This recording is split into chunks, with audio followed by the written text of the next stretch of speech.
The Las Vegas Raiders have made another move, signing cornerback Eric Stokes. This is an interesting addition, and today we're going to break down what he brings to the team. Stokes, a former first-round pick, spent 4 seasons with the Green Bay Packers. While injuries kept him from reaching his full potential, he showed a lot of promise coming out of Georgia in 2019. Now the Raiders have signed him to a 1-year, $4 million contract, an affordable deal with plenty of upside. Looking at the Raiders' recent signings, there's a clear pattern. They're targeting long, athletic, and versatile players. Just look at Jeremy Chin, 6 feet 3 inches, Isaiah Polamau, 6 feet 4 inches, and now Eric Stokes, 6 feet 1.5 inches. For a cornerback, that's a great height and wingspan, which could give him an edge in coverage. Now, let's be realistic. Stokes isn't expected to come in and instantly become a top 5 corner. He hasn't consistently proven himself at that level yet. However, under defensive coordinator Patrick Graham, there's a chance he could unlock his potential. Graham has a track record of developing overlooked players into key contributors. Take Jack Jones, for example. He's made more interceptions for the Raiders than most corners in recent years. Other players, like Marcus Epps and Robert Spillane, also flourished in the system after arriving as under-the-radar signings. Stokes has all the physical tools to succeed. At 6 feet 1.5 inches and 195 pounds, with an impressive arm length of over 32 inches, his reach is even longer than some top offensive tackles in the upcoming draft. That kind of length can make a huge difference in breaking up passes and disrupting routes. This signing is a classic, low-risk, high-reward move. The Raiders aren't spending big money, but they're taking a calculated chance on a player who could make a real impact. Some fans may be waiting for a flashy, headline-grabbing move, but smart signings like this are what build a strong, well-rounded team in the long run. Eric Stokes has an opportunity to revive his career in Las Vegas. If he stays healthy and thrives in this system, this could turn out to be a steal for the Raiders. If Eric Stokes comes in and earns a role as a rotational cornerback for the Raiders, that would be a great outcome. Imagine a scenario where Jack Jones and Corey Bennett are the primary starters, with Stokes on one side and Cameron Richardson on the other. That setup could work well as the team heads into the season. Now Stokes may not be a superstar, but he brings solid potential to the Raiders. This signing doesn't break the bank, and it also allows other young players to develop. Some fans were hoping the team would make a big move for a top-tier cornerback like Jair Alexander, or go all in on another high-profile free agent. But building a defense isn't just about signing big names. It's about finding the right pieces that fit the system. A lot of people question Jack Jones, but he's a better player than he gets credit for. Many fans don't realize how complex NFL defensive schemes are. It's not as simple as just playing man-to-man coverage. Coaches like Patrick Graham design systems that trick quarterbacks into throwing risky passes, leading to more interceptions. That's why smart defensive minds like Dan Quinn and Graham have success. This season, we'll truly see what Jones and the rest of the Raiders' secondary can do. The Stokes signing is another smart, low-risk, high-reward move for the Raiders. It may not grab headlines, but it has the potential to pay off in a big way. Now, shifting gears to another major update, Cooper Kupp has officially been informed that he will be released. This isn't a huge shock, as many already expected him to either be cut or traded. The challenge with trading a player like Kupp is the financial aspect. With so many wide receivers available right now, teams are hesitant to take on massive contracts, especially ones in the $30 to $35 million range. That's likely why Kupp ended up being released instead of traded. Naturally, this has Raiders fans wondering, could Kupp end up in Las Vegas? According to reports from The Athletic, the Raiders would have interest if the price is right. However, some analysts have suggested that Kupp wouldn't take a discount to join a franchise in flux. That take seems a bit off. The Raiders are far from being a team in turmoil. In fact, they're in a very strong position right now. Think about the moves they've made this offseason. They've secured their quarterback for the next few years with Gardner Minshew, who has the potential to lead them to the playoffs. Their defensive line is one of the best in the NFL, giving them a chance against any opponent. We've already seen how even Patrick Mahomes has struggled against this pass rush, and the current version of this Raiders defensive line might be the best he's ever faced. If the Raiders' defense stays healthy, they could be a nightmare for opposing teams. Add in the right pieces on offense, and this team could surprise a lot of people. The bottom line? The Raiders are in a great spot heading into the season, and they're making smart, calculated moves to build a competitive roster. For the first time in nearly 2 decades, the Raiders are in a strong position to compete.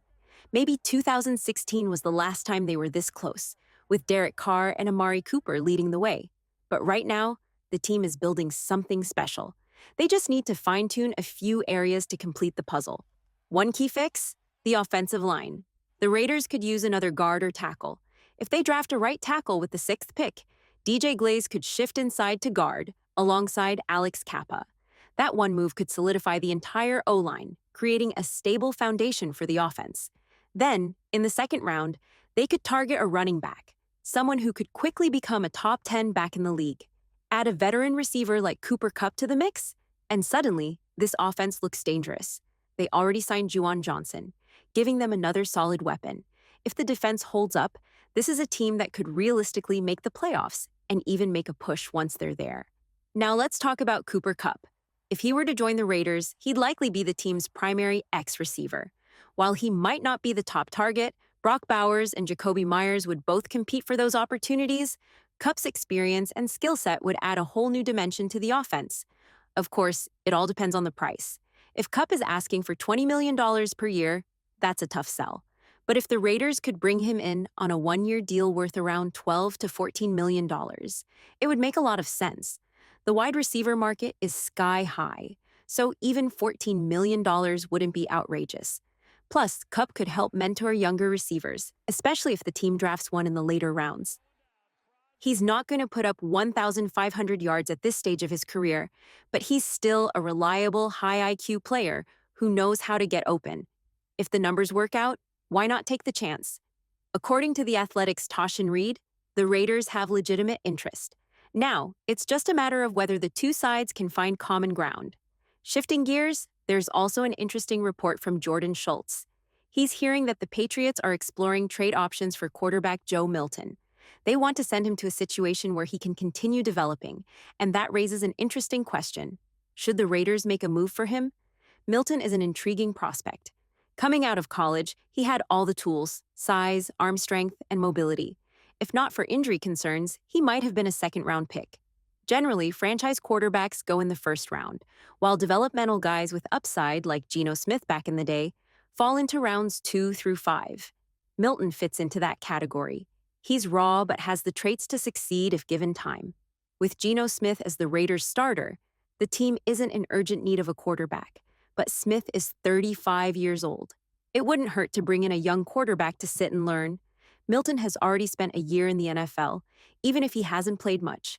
If the price is right, he could be an interesting long-term investment for the Raiders.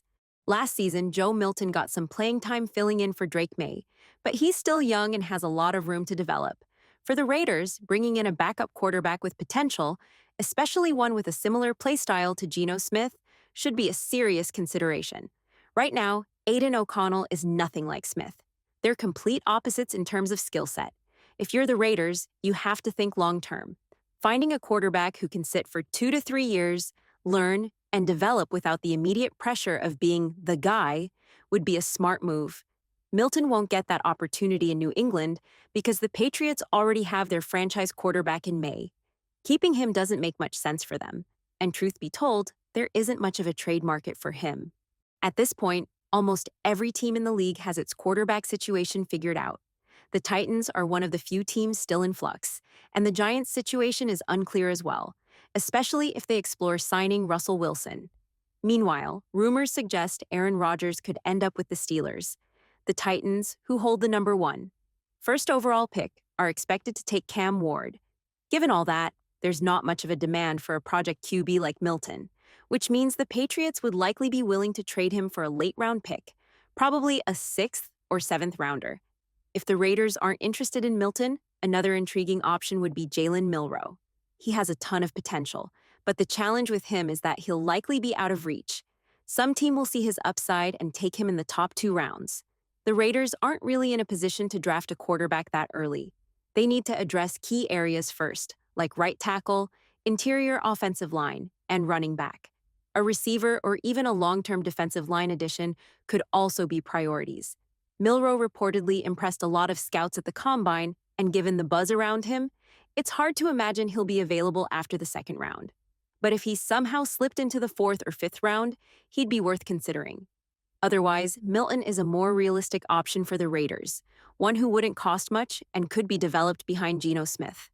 What do you guys think? Should the Raiders take a shot on a developmental quarterback? Would you be interested in Milton for a sixth or seventh round pick? Or would you take a chance on Milroe if he somehow falls to the middle rounds? Let me know in the comments. And don't forget to like, subscribe, and stay tuned for the next video.